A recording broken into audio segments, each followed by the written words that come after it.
আসসালামু আলাইকুম। আজকে গরুর নিহারি নিয়ে আসলাম। এটা পরিবারের সবাই পছন্দ করে। আপনারা এভাবে খেয়ে দেখবেন কেমন লাগে, কে কেমন করে রান্না করেন জানাবেন। জানালে অনেক খুশি হব, হয়তো আমারও অনেক শিক্ষার আছে। প্রথমে ভালো করে পাগুলো ধুয়ে দিয়ে দিলাম প্রেসারে। এটা তো অনেক সিদ্ধ করতে হয়, তাই একে একে এখন সব মশলাগুলো দিয়ে দেব। তেল একটু কমই দেব, কারণ এর মধ্যে এমনিতে হাই কোলেস্ট্রল। পেঁয়াজ দিয়ে দিলাম, কাটা পেঁয়াজ।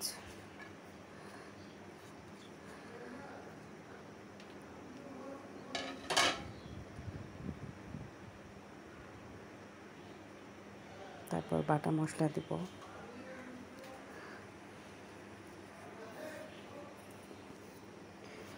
জিরা বাটা দিচ্ছি, জিরা বাটা, আদা বাটা, রসুন বাটা,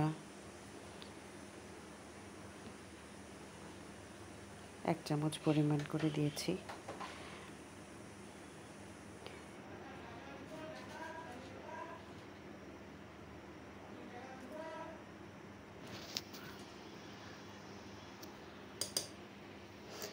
এতে দিলাম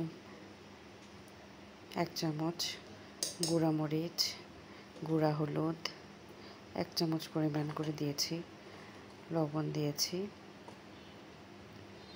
স্বাদ মতো। এখন দিলাম গরম মশলা গুঁড়ো,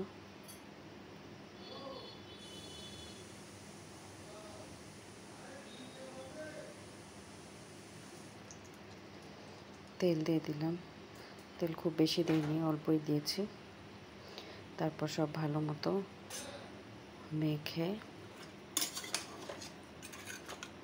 একটু বেশি করে পানি দিয়ে ঢাকনা দিয়ে ঢেকে দেব।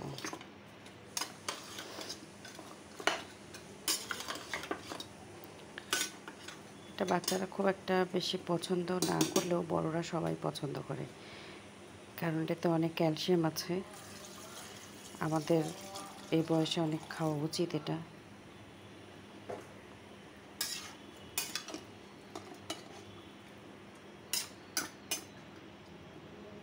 এখন ঢাকনা দিয়ে ঢেকে দেব।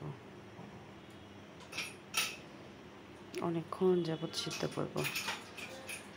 এটা ভালো মতো সিদ্ধ না হলে আবার ভাল লাগবে না, হাড়গুলো একদম নরম হয়ে যাবে।